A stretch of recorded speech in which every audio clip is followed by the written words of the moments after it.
저는 지금 손자를 볼 때마다 제 아들이 생각납니다. 30년 전 세상을 떠난 제 큰아들의 얼굴이 보입니다. 며느리는 그 말 한마디에 밤잠을 설치며 무너져 내렸고, 저는 제가 가족에게 준 상처가 얼마나 깊은지 뒤늦게 깨달았습니다. 이런 상황이 벌어진 데에는 아주 충격적인 이유가 있었습니다. 제 인생은 큰아들이 사라진 그날, 그 아이가 7살이던 그 시간에 멈춰버렸습니다. 그날도 평범한 봄날이었습니다. 큰애가 동네 이웃집에 놀러 간다고 했을 때 저는 일찍 들어와야 한다는 말만 건넸습니다. 그게 마지막이 될 줄은 꿈에도 몰랐습니다. 저녁 6시가 넘어도 아이가 돌아오지 않았습니다. 처음엔 그냥 시간 가는 줄 모르고 놀고 있겠거니 했습니다. 하지만 7시, 8시가 되어도 소식이 없자 온 집안이 발칵 뒤집혔습니다. 남편과 저는 동네를 샅샅이 뒤졌습니다. 아는 집, 모르는 집 가리지 않고 문을 두드렸습니다. 혹시 우리 애 못 봤어요? 7살짜리 남자애인데. 목이 쉬도록 아이 이름을 불러댔습니다. 그날 밤 경찰에 신고했고, 다음 날부터는 전단지를 만들어 온 동네에 붙이기 시작했습니다. 하루하루가 지옥이었습니다. 아침에 눈을 뜨면 혹시 꿈이 아닐까 싶었지만, 텅 빈 아이 방을 보면 현실이 다시 무너져 내렸습니다. 남편은 직장도 쉬고 전국의 휴게소를 다 뒤졌습니다. 혹시라도 누군가 아이를 데리고 어딘가로 가지 않았을까 하는 신락 같은 희망을 붙잡고요. 저는 경찰서 문턱이 닳도록 드나들었습니다. 수사가 어떻게 되고 있습니까? 뭐라도 새로운 게 나왔습니까? 매일같이 물어도 돌아오는 건 최선을 다하고 있습니다라는 말뿐이었습니다. 최선을 다한다는 게 뭡니까? 제 아이는 어디 있는데 최선을 다한다는 겁니까? 길을 걷다가 아이만 한 체구의 아이를 보면 심장이 터질 것 같았습니다. 혹시 하며 뒤따라가 보면 전혀 모르는 아이였습니다. 그럴 때마다 그 자리에서 주저앉아 울었습니다. 사람들이 이상하게 쳐다봐도 눈물을 멈출 수가 없었습니다. 한 달이 지나고 2달이 지나고 계절이 바뀌었습니다. 아이가 좋아하던 여름이 왔고 가을이 왔고 겨울이 왔습니다. 큰애가 제일 좋아하던 크리스마스가 다가왔을 때 저는 트리를 꾸밀 수가 없었습니다. 온 세상이 축제 분위기인데 우리 집만 시간이 멈춰 있었습니다. 1년하고도 몇 달이 지났을 무렵이었습니다. 경찰에서 연락이 왔습니다. 아이를 찾았습니다. 그 말을 듣는 순간 세상이 다시 돌아가는 것 같았습니다. 남편과 함께 미친 듯이 달려갔습니다. 그런데 경찰관의 표정이 그 표정이 모든 걸 말해주고 있었습니다. 결국 저는 아이를 아주 차가운 곳에서 다시 만나야 했습니다. 그날의 기억은 지금도 제 가슴에 깊이 남아 있습니다. 그날 이후 집에 돌아왔을 때 저는 큰애 방문을 닫았습니다. 그리고 다시는 그 문을 열지 않았습니다. 아이의 옷, 장난감, 책, 모든 게 그대로 있었지만 저는 그걸 볼 용기가 없었습니다. 남편도 저도 말을 잃었습니다. 밥을 먹어도 맛을 모르겠고 잠을 자도 악몽에 시달렸습니다.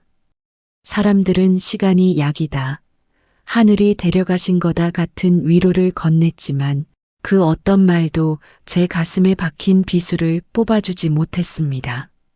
저는 그냥 매일매일을 버텼습니다. 숨 쉬는 것 자체가 고통이었지만 그래도 살아야 했으니까요. 둘째 아들과 막내딸이 있었으니까요. 둘째 아들을 보면서도 죄책감이 들었습니다. 하지만 동시에 이 아이들만큼은 절대 잃을 수 없다는 생각에 집착에 가까울 정도로 보호하려 했습니다. 특히나 아들인 둘째는 그런 저를 이해하려 애쓰며 조용히 자라줬습니다. 세월이 흘렀습니다. 10년, 20년, 30년.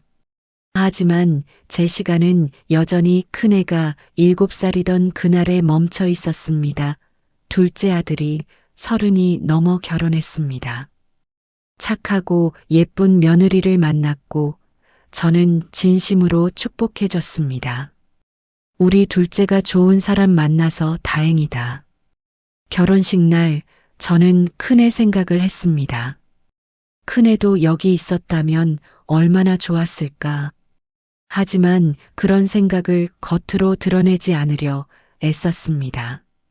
둘째의 행복한 날에 슬픔을 드리우고 싶지 않았으니까요. 1년 뒤 며느리가 임신 소식을 전했습니다. 손주를 본다는 게 이렇게 기쁜 일인지 그때 처음 알았습니다. 남편과 저는 며느리 배가 불러오는 걸 보며 건강하게만 태어나 다오 기도했습니다. 출산일이 다가올수록 저는 묘한 두근거림을 느꼈습니다. 30년 만에 느껴보는 설렘이었습니다. 드디어 출산일. 병원에서 건강한 남자 아기를 출산했다는 소식을 들었고 남편과 저는 손을 꼭 잡았습니다. 며칠 후 산후조리원에 방문하여 신생아실에서 아기를 처음 봤을 때 저는 그 자리에 얼어붙었습니다. 심장이 멎는 줄 알았습니다. 숨을 쉴 수가 없었습니다.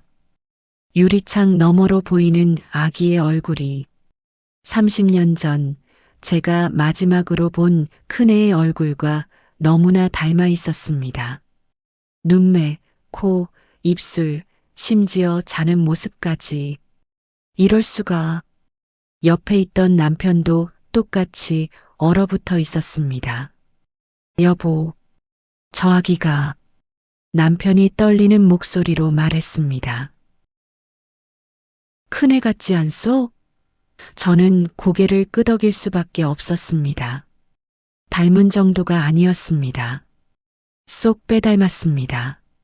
마치 30년 전 그 아이가 다시 돌아온 것만 같았습니다. 며느리가 회복되고 아기를 안았을 때 가까이서 보니 더욱 확실했습니다.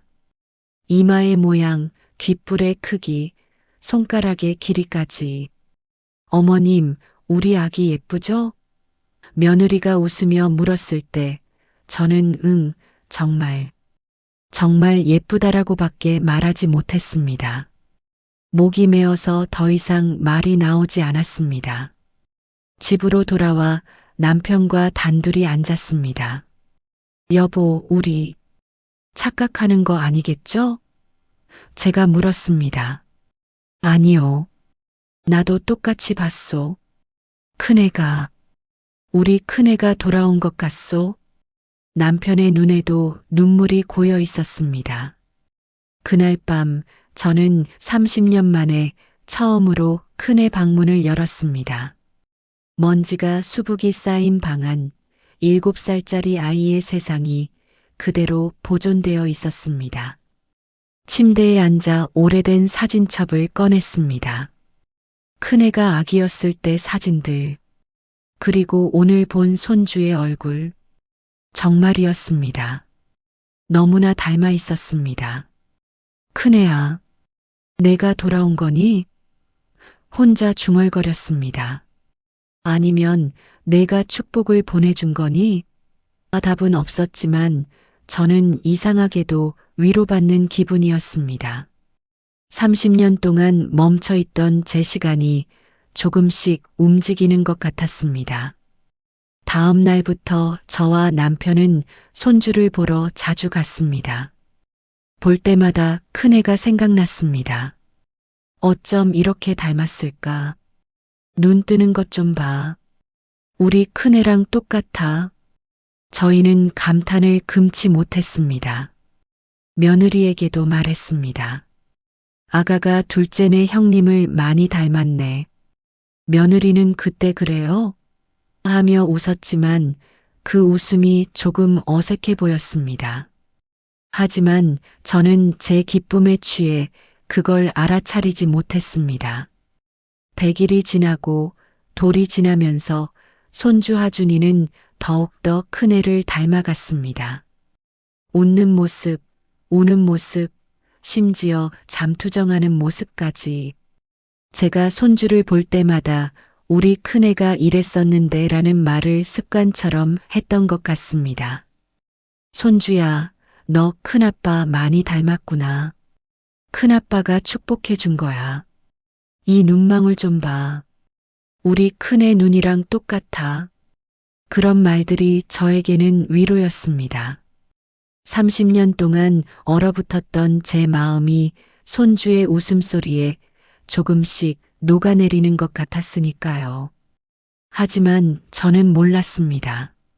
제 위로가 누군가에게는 공포가 되고 있다는 걸, 제 기쁨이 누군가의 가슴에 비수처럼 박히고 있다는 걸, 며느리의 밤잠이 점점 사라지고 있다는 걸. 그때는 정말 몰랐습니다. 손주 하준이가 2돌이 지날 무렵이었습니다. 어느 날 둘째 아들에게서 급한 전화가 왔습니다. 어머니, 저희 집에 좀 와주실 수 있으세요? 목소리가 심상치 않았습니다. 무슨 일인가 싶어 남편과 함께 서둘러 갔습니다. 집에 도착했을 때 며느리는 방에서 나오지 않았습니다. 둘째가 저희를 거실로 안내하며 조심스럽게 입을 열었습니다. 어머니, 아버지, 사실은요. 그 아이의 눈이 붉어져 있었습니다. 집사람이 산후 우울증이 있었어요. 출산 직후부터. 저는 깜짝 놀랐습니다. 뭐라고? 그럼 왜 진작 말을 안 했어? 말씀드리기가 어려웠어요. 특히 어머니한테는. 둘째가 말을 이었습니다. 아이가 형을 닮았다는 말. 그게 윤주한테는 너무 무섭게 들렸대요. 그 말을 듣는 순간 머리를 망치로 얻어맞은 것 같았습니다. 무슨 소리니? 둘째가 천천히 설명했습니다. 며느리는 아이를 낳고 신생아실에서 처음 봤을 때부터 저희 반응을 봤다고 합니다. 큰애 같다는 저희 말을, 얼어붙은 저희 표정을. 그때부터 며느리는 불안에 떨기 시작했답니다. 7살에 세상을 떠난 분을 닮았다는 건 우리 아이에게도 나쁜 일이 생긴다는 뜻 아닐까? 혹시 우리 아이에게도 안 좋은 일이 생기진 않을까? 내가 잘못 낳은 건가? 온갖 생각이 머릿속을 지배했다고 합니다. 저와 남편이 손주를 볼 때마다 큰애 닮았다. 형님이 축복해준 거다라고 말할 때마다 며느리에게는 그게 공포였답니다. 축복이 아니라 저주처럼 들렸다고요. 매일 밤 아이를 재우면서 이 아이도 7살이 되면 어떡하지 하는 생각에 잠을 못 이뤘답니다. 어머니가 나쁘신 게 아니에요. 저도 알아요. 그냥 집사람이 그렇게 받아들였던 거예요. 둘째의 말에 저는 아무 말도 할 수 없었습니다. 며느리는 심지어 아이를 안을 때마다 내가 이 아이한테 불행을 가져다 주는 건 아닐까 하는 생각까지 했답니다. 그래서 모유 수유도 일찍 끊고 아이와 거리를 두려고 했답니다. 그러면서도 나는 왜 이렇게 부족한 마음을 가진 엄마일까 자책했답니다. 100일 때쯤인가 집사람이 아이 안고 있다가 갑자기 막 울더래요. 이 아이가 형님처럼 되면 어떡해. 나 때문에 불행해지면 어떡해. 그러면서 저한테 매달려 울었어요. 둘째 아들의 설명을 들으면서 저는 숨이 막혔습니다. 내가 그랬구나. 제 위로를 위해, 제 아픔을 덜기 위해 며느리에게 이런 상처를 준 거구나. 저는 한참을 아무 말도 하지 못하고 앉아 있었습니다. 손이 떨렸습니다. 내가 그렇게 무심했구나. 목소리가 나오지 않았습니다. 어머니, 괜찮으세요? 둘째가 걱정스럽게 물었습니다. 괜찮을 리가 있니? 며느리가 그렇게 힘들어하는 줄도 모르고 눈물이 주르륵 흘러내렸습니다. 지금 며느리는 어떠니? 지금은 겨우 잠들었어요. 요즘 잠을 많이 설쳤대요. 오늘은 상담도 받고 와서 조금 쉬고 있어요. 병원 상담까지. 며느리가 얼마나 힘들었으면 저는 가슴이 찢어지는 것 같았습니다. 어머니, 집사람은 어머니를 원망하지 않아요. 오히려 자기가 이상한 거라고 생각하고 있어요. 그래서 더 괴로워하는 것 같아요. 둘째가 조심스럽게 말했습니다. 아니다. 며느리가 이상한 게 아니야. 내가 너무 생각이 없었어. 저는 고개를 떨궜습니다. 며느리한테 내가 직접 사과해야겠구나. 지금은 안 돼요, 어머니. 집사람이 너무 지쳐 있어요. 며칠 쉬게 하고 컨디션이 좀 나아지면 그때. 둘째가 말했습니다. 그날 저는 집으로 돌아와 밤새 잠을 이루지 못했습니다. 며느리의 고통이, 제가 무심코 던진 말들이 머릿속을 떠나지 않았습니다. 며칠 후 둘째에게서 연락이 왔습니다.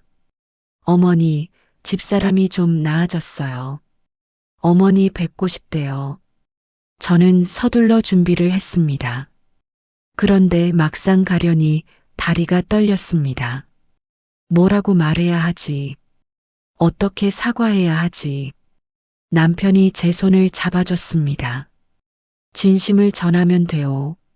우리 며느리는 알아들을 거요. 아들 며느리네 집에 도착했을 때 며느리 윤주는 거실 소파에 앉아 있었습니다. 많이 야윈 얼굴이었습니다. 눈 밑에는 다크서클이 짙게 깔려 있었고 전체적으로 기운이 없어 보였습니다. 저를 보자마자 며느리가 일어서려 했습니다. 어머니, 아니다, 앉아 있어라. 저는 며느리 옆에 앉았습니다. 한참을 말문이 트이지 않았습니다. 뭐라고 시작해야 할까요?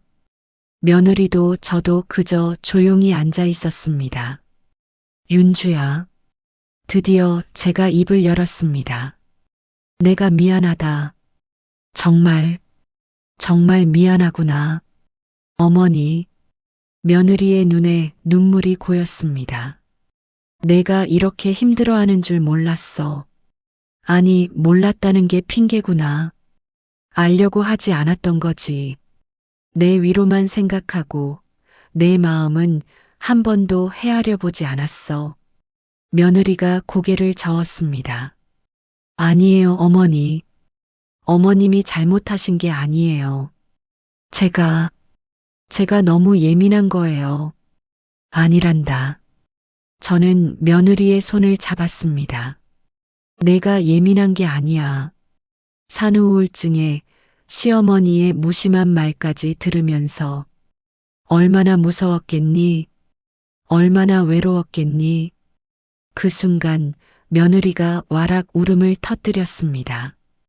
참고 참았던 눈물이 한꺼번에 쏟아져 나왔습니다.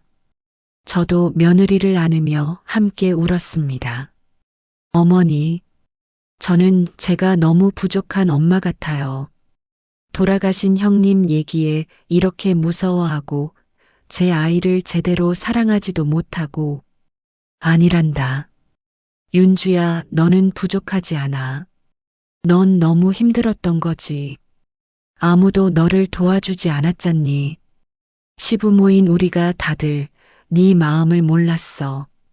한참을 안고 울다가 저는 며느리를 마주보며 말했습니다. 아가, 윤주야, 내 말 좀 들어보렴.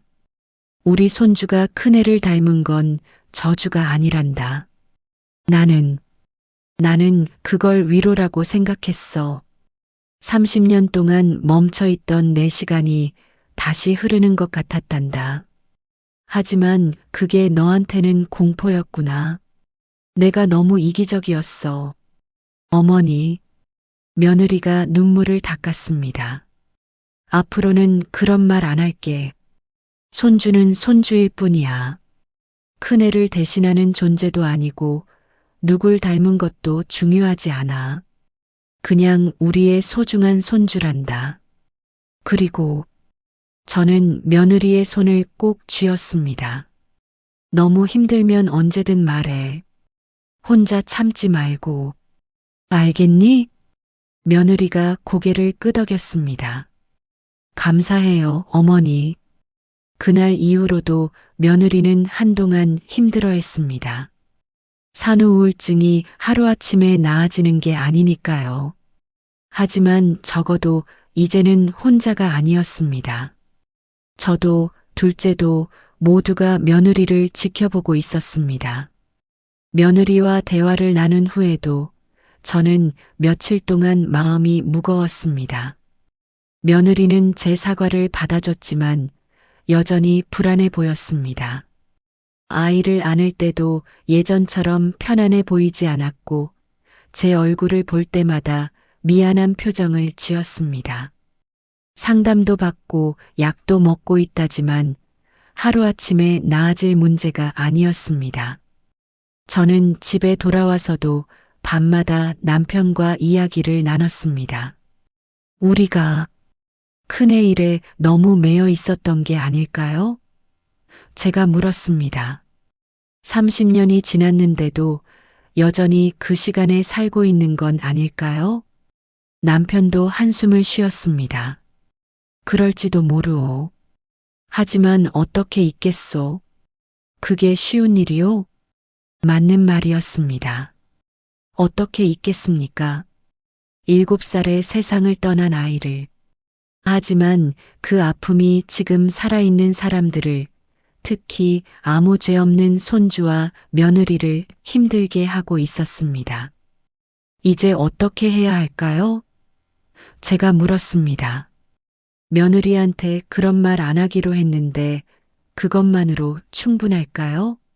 며느리 마음속 불안은 어떻게 해야 사라질까요?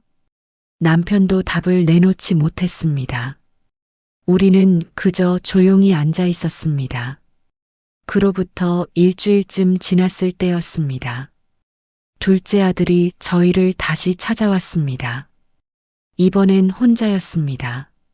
손주도 며느리도 없이 혼자 왔습니다. 무슨 일이니? 며느리는? 제가 물었습니다. 집사람은 집에서 쉬고 있어요. 제가 어머니 아버지께 꼭 말씀드리고 싶은 게 있어서 왔어요. 저희는 둘째를 거실로 안내했습니다. 차를 내오며 기다렸습니다. 둘째는 잠시 생각을 정리하는 듯 하더니 천천히 입을 열었습니다. 며칠 전에요. 집사람이 또 밤에 잠을 못 자고 있더라고요. 둘째가 말했습니다. 아이를 재우고 나서 혼자 거실에 앉아서 울고 있는 거예요. 제가 왜 그래? 했더니 나는 왜 이렇게 이상할까? 어머님이 사과까지 하셨는데도 자꾸 무서워. 라고 하더라고요. 제 가슴이 철렁 내려앉았습니다. 제 사과로도 충분하지 않았구나. 그래서 제가 집사람한테 이렇게 말했어요. 둘째가 이어갔습니다. 여보, 그동안 사람들이 우리 형님을 위해 기도한 시간이 얼마나 될까? 부모님은 물론이고 친척들, 이웃들, 심지어 형님을 한 번도 본 적 없는 사람들까지도 형님의 명복을 빌었을 거야. 저는 둘째의 말을 조용히 들었습니다. 그 많은 기도와 사랑이 어디로 갔을까? 다 사라진 걸까? 아니야. 그 기운들이 모여서 우리 아이를 지켜주고 있는 거야. 형님을 닮았다는 건 그 모든 축복과 사랑을 물려받았다는 뜻이야. 그래서 우리 아이는 세상에서 가장 안전하고 건강하게 자랄 거야. 그 말을 듣는 순간 제 눈에서 눈물이 흘러내렸습니다. 30년 동안 제가 올린 기도들, 큰애를 생각하며 흘린 눈물들이 헛되지 않았다는 그 말이 그렇게 말했더니요. 둘째가 미소를 지었습니다. 집사람이 처음으로 편안한 얼굴로 울더라고요. 두려워서가 아니라 위로받아서 운 거였어요. 그렇구나. 우리 아기는 축복받은 거구나 하면서요. 저는 둘째를 보며 눈물을 닦았습니다. 참 기특한 내 아들이었습니다. 형을 잃은 아픔을 누구보다 잘 아는 아이가 그 아픔을 이렇게 아름다운 이야기로 승화시켰습니다. 고맙다, 아가. 저는 둘째를 꼭 안아줬습니다. 내가 이렇게 듬직하게 자라줘서, 이렇게 좋은 말을 해줘서, 둘째가 제 품에 안긴 채 말했습니다. 어머니, 형님 일은 저도 평생 잊을 수 없을 거예요. 7살 때 형이 사라졌잖아요. 저는 그때 5살이었는데도 기억나요.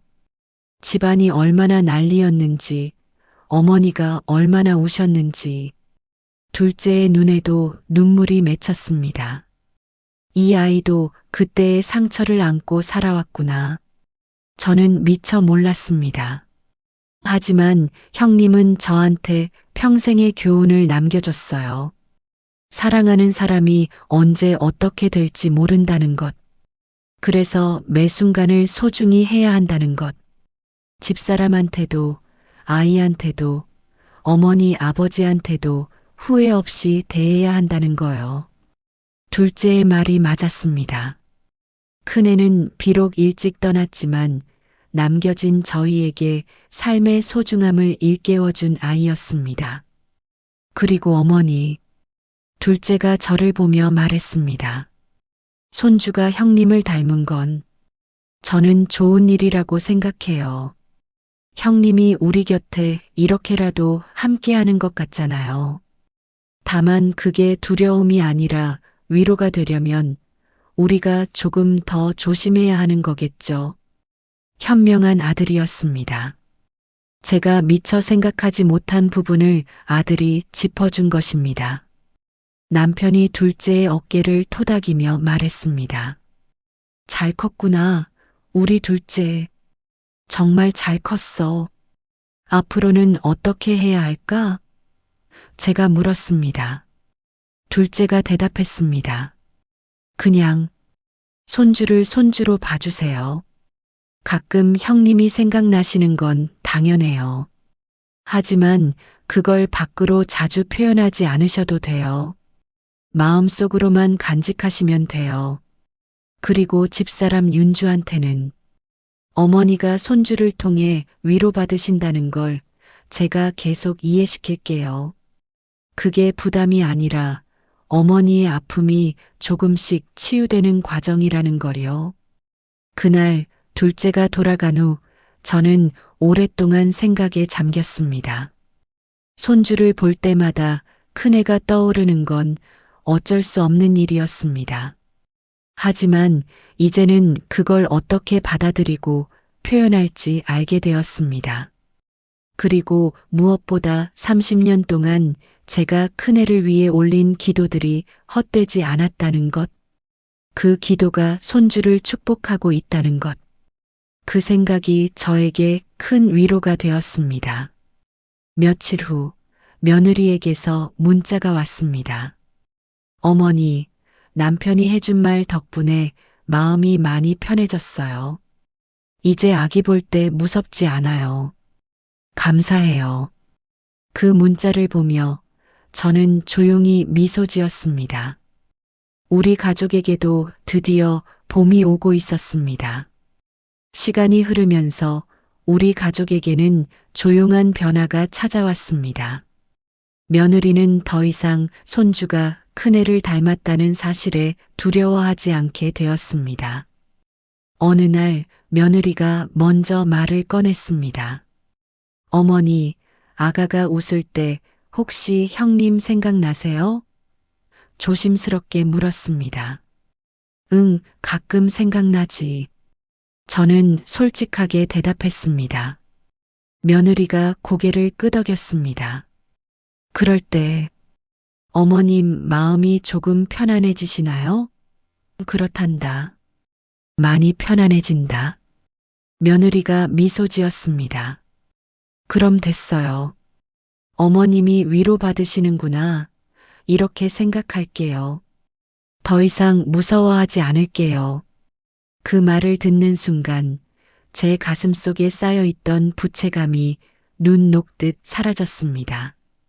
며느리가 저를 이해해주고 받아들여주고 심지어 위로까지 해주고 있었습니다. 윤주야, 고맙다. 정말 고맙구나. 제가 며느리의 손을 잡았습니다.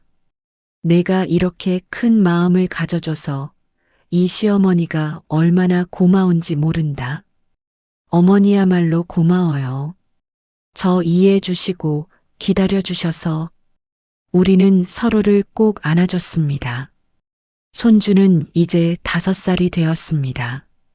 여전히 큰애를 닮았지만 이제는 손주만의 개성도 뚜렷해졌습니다. 장난기 많은 성격은 둘째를 닮았고 그림 그리기를 좋아하는 건 며느리를 닮았습니다. 어느 날 그림을 그리고 있는 손주에게 말했습니다. 하준아, 세상에서 하나밖에 없는 우리 손주. 너는 너란다. 그저 건강하게만 자라다오. 손주가 방긋 웃으며 다시 그림을 그렸습니다. 그날 저녁 저는 오랜만에 큰애 방에 들어갔습니다. 이제는 그 방이 더 이상 공포의 공간이 아니었습니다. 사진첩을 펼쳐 큰애 사진을 한참 바라봤습니다. 큰애야, 엄마 여기 있다. 혼자 중얼거렸습니다. 너 보고 싶었어? 정말 많이 보고 싶었단다. 30년이 지났는데도 여전히 내 생각을 안 하는 날이 없구나. 사진 속 큰애는 활짝 웃고 있었습니다. 7살 세상 무서운 게 없던 그 시절의 웃음이었습니다. 엄마가 내 동생 아들한테서 너를 찾으려 했어. 미안하다. 그게 며느리를 힘들게 한 줄도 모르고. 하지만 이제는 알았어. 손주는 손주고 너는 너란다. 그러면서도 손주를 볼 때마다 큰애가 생각나는 건 어쩔 수 없었습니다. 하지만 이제는 그게 집착이 아니라 그리움이라는 걸 알았습니다. 그리고 그 그리움을 혼자 조용히 간직하면 된다는 것도요. 며느리는 이제 아이를 키우면서 종종 제게 물었습니다. 어머니, 형님은 어떤 분이셨어요? 그럴 때마다 저는 큰애 이야기를 조금씩 들려줬습니다. 장난감 자동차를 좋아했던 것, 매일 저녁 책 읽어달라고 조르던 것, 동생인 둘째와 막내 여동생을 무척 아꼈던 것. 좋은 분이셨네요. 아가도 그런 사람으로 자랐으면 좋겠어요. 며느리의 말에 저는 고개를 끄덕였습니다. 그래, 그렇게만 된다면 더 바랄 게 없겠구나. 둘째 아들은 여전히 든든했습니다. 가끔 힘든 일이 있으면 저희를 찾아와 이야기를 나눴고 저희가 외로워할까봐 자주 손주를 데리고 놀러 왔습니다. 어머니, 형 생각 많이 하세요? 어느 날 둘째가 물었습니다. 응, 매일 하지. 안 할 수가 없구나. 저도요. 저도 형 생각 많이 해요. 그래도 이제는 슬프기만 한 게 아니라 고마운 마음도 들어요. 고마운 마음? 네. 형이 있었기에 제가 소중한 것들을 더 잘 알게 됐으니까요. 가족이 얼마나 소중한지, 함께하는 시간이 얼마나 귀한지. 참 기특한 내 아들이었습니다. 형을 잃은 슬픔을 이렇게 성숙하게 받아들이다니. 지금 저는 환갑이 지난 나이입니다. 30년 전 큰애를 잃었을 때 멈춰버렸던 제 시간이 이제야 조금씩 흐르기 시작했습니다. 여전히 아프고 여전히 그립지만 이제는 그 아픔과 함께 살아가는 법을 배웠습니다. 손주를 볼 때 저는 여전히 큰애를 생각합니다. 하지만 이제는 그게 저주가 아니라 축복이라는 걸 압니다. 큰애가 완전히 사라진 게 아니라 이렇게 우리 곁에 남아있다는 거요. 며느리는 이제 편안한 얼굴로 아이를 키웁니다. 둘째는 든든한 아빠이자 아들로 살아갑니다. 손주는 건강하게 자라고 있습니다. 그리고 저는 이제 다시 살아가고 있습니다. 고맙다, 내 새끼들아. 오늘도 저는 혼자 중얼거립니다. 너희가 있어서 내가 다시 살 수 있구나. 큰애도 하늘에서 너희를 축복하고 있을 거야. 30년 동안 멈춰있던 시계가 이제야 다시 움직입니다. 째각째각 조금은 더디게 하지만 분명하게 그 소리가 들립니다. 삶은 계속되고 사랑도 계속됩니다. 아픔 속에서도 우리는 계속 살아갑니다. 그것이 제가 배운 것입니다. 그리고 그것이 제가 손주에게, 며느리에게, 둘째에게 물려주고 싶은 것입니다. 아픔을 견디는 힘, 서로를 이해하는 마음, 그리고 그럼에도 불구하고 계속 사랑하는 용기. 고맙습니다. 내 소중한 가족들. 여러분이 있어 제 인생이 다시 의미를 찾았습니다. 오늘의 이야기가 여러분들 마음에 작은 위로가 되었기를 바랍니다. 많은 분들이 함께 할 수 있도록 주변에 공유해 주시고 의견도 남겨주세요. 사람 사는 이야기, 기막힌 내 인생이었습니다. 감사합니다.